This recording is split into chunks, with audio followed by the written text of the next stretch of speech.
This chapter is about the interior of the Earth. When we say interior, we are talking about the inside of Earth.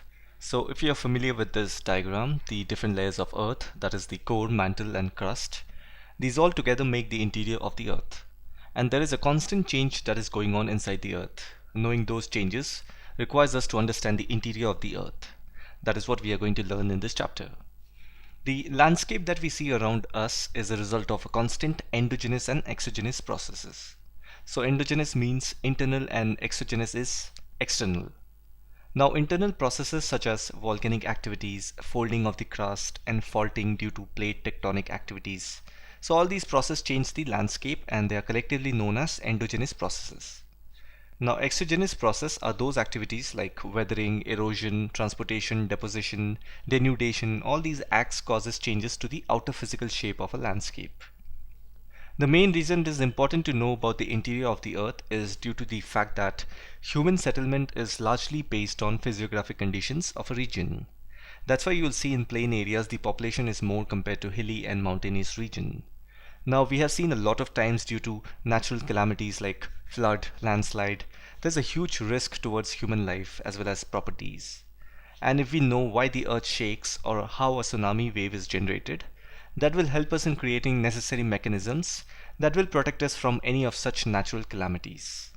Again, going back to this diagram about different layers of Earth, scientists have gathered enough information and various characteristics about each of these layers. So this chapter will basically help us know more about these layers. Let's read some information about the interior of our Earth. The Earth's radius is 6,370 km and no one can reach the center of the Earth. And it is obvious as to why we cannot. So in that case, we only have two ways of collecting information about the interior of our Earth, and that is through direct observations and analysis of materials.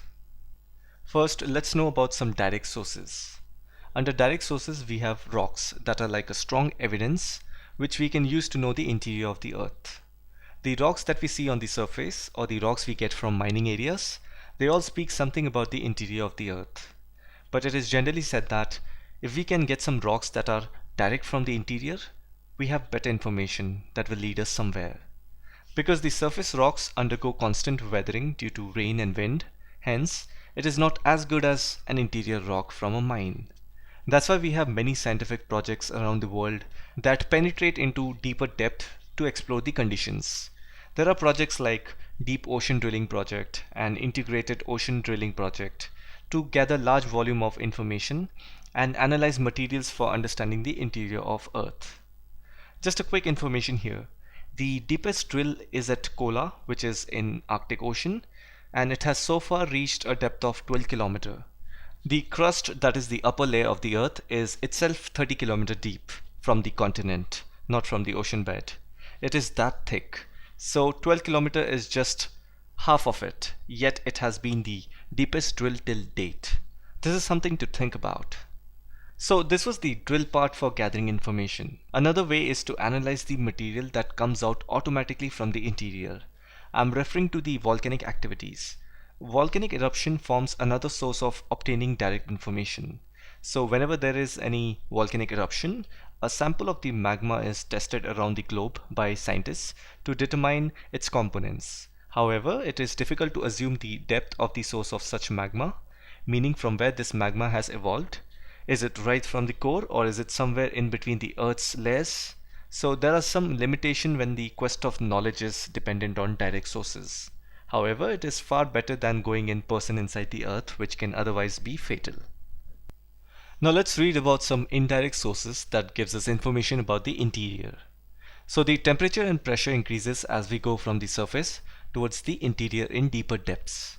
Now this information was observed through mining activities. Another very important information we know is that the density of the material also increases with depth. Now that we have all these facts, scientists have developed an estimation as to what the temperature, pressure and density of each layer will be with respect to the total thickness of the Earth. Again, these are estimation, that is approximate values. So here you see a lot of mathematical concept comes into play. That's why it is referred to as indirect sources. Another source of information are the meteors. Have you ever heard of meteor shower? That's the time when meteors reach the Earth. Since they are not part of Earth, you must realize that they are solid bodies developed out of material similar to that of Earth. Hence, this becomes yet another source of information about the interior of the Earth. Then other indirect sources include gravitation, magnetic field, and seismic activity. So gravitation force is not the same at different latitudes. It is greater near the poles and less at the equator. And the reason is because the Earth is not a perfect sphere. It is bulged at its center.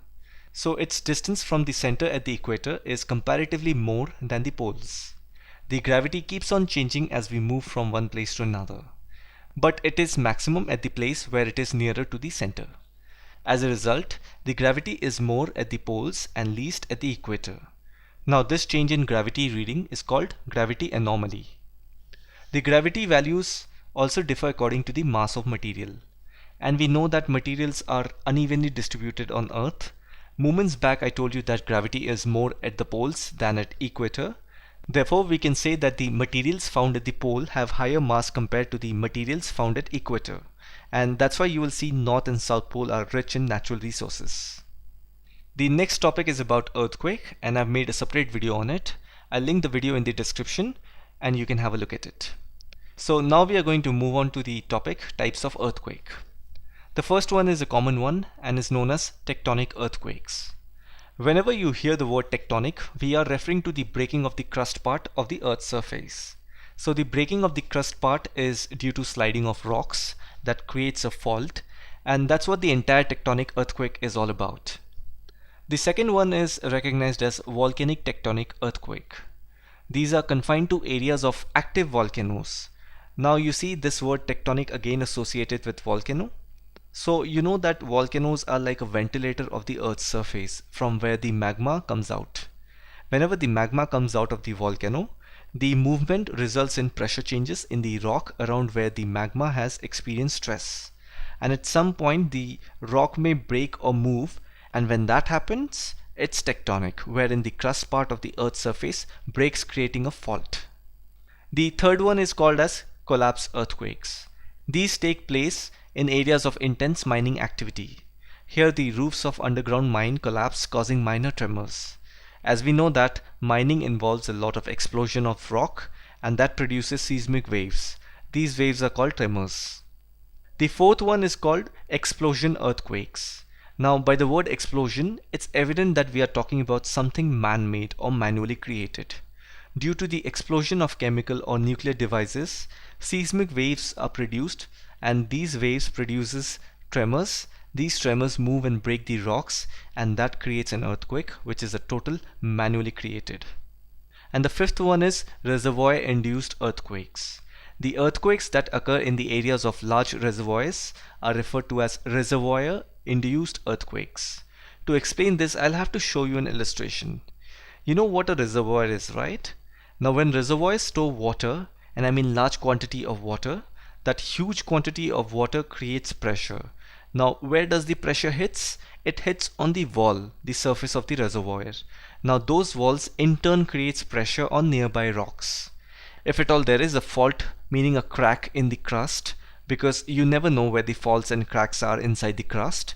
So if at all there is one nearby to the reservoir, that will push large chunk of rocks, and that fault may increase in size. There you go, we have a reservoir induced earthquake. The next topic that we are going to talk about is measuring earthquakes.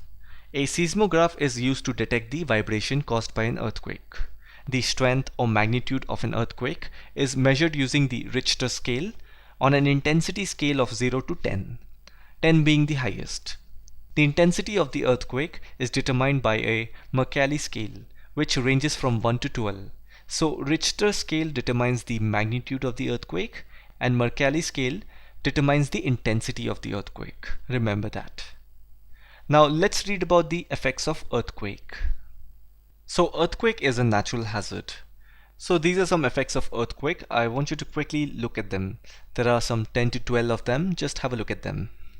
Now in this list, the first 6 have to do with landforms.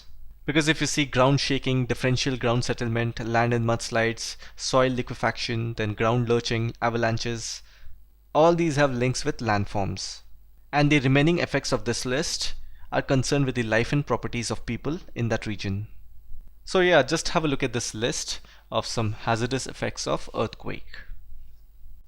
Earthquake with high magnitude can cause heavy damage to the life and property of people, and not all the parts of the globe necessarily experience major shocks. A magnitude of 8 plus is very rare and can occur once in 1 to 2 years, whereas those of tiny types occur almost every minute. So basically it is saying that there is a constant change that is happening inside the surface of the earth, and those little changes are creating tiny tremors. The next topic is about the structure of the earth. I've again made a separate video on it. The video link is in the description. Please have a look at it. We now move on to the next topic, volcanoes and volcanic landforms. We all know what a volcano is. We have seen pictures of it releasing gases, ashes, then molten rock material, lava to the ground. So the question now is, where does the magma inside the volcano comes from? So let's understand it with a simple illustration. Below the volcano is the crust, which is the upper layer of the earth. After crust, it's the mantle. Actually, the mantle is divided into two parts, if you remember, upper mantle and lower mantle. And we have also read that the upper mantle is also called as asthenosphere, where astheno means weak. Here the rocks are in molten fluid called magma and is moving here and there, and that's what makes the crust unstable, causing seismic activities. So it is from this layer, which is the asthenosphere, from where the molten rock comes out of the volcano as lava. The material that reaches the ground includes lava flows, pyroclastic debris, volcanic bombs, ash and dust and gases such as nitrogen compounds, sulfur compounds and minor amounts of chlorine, hydrogen and argon. Now volcanoes are of different types and they are based on the nature of the eruption and form. I have another separate video on different types of volcanoes and their landforms. The video link is in the description, just have a look at it. The reason I make topics like these in separate videos so that they can be referred easily by anyone at any time. You don't have to watch a long video like this one and then get to a point to understand one individual topic. So I hope you don't mind when I tell you to go to so and so link for so and so topic. So don't forget to watch that video. As of now, we are done with this chapter. This chapter dealt with the interior of the earth in a nice comprehensive manner. I hope you found this video informative. The question answer of this chapter can be found on the website. The link is there in the description as well. As usual, thanks for watching and I'll see you in the next one. If you enjoyed these videos and see a purpose behind watching them, please like the video and comment down below. Until then, catch you guys later and talk to you guys on the next one. Peace.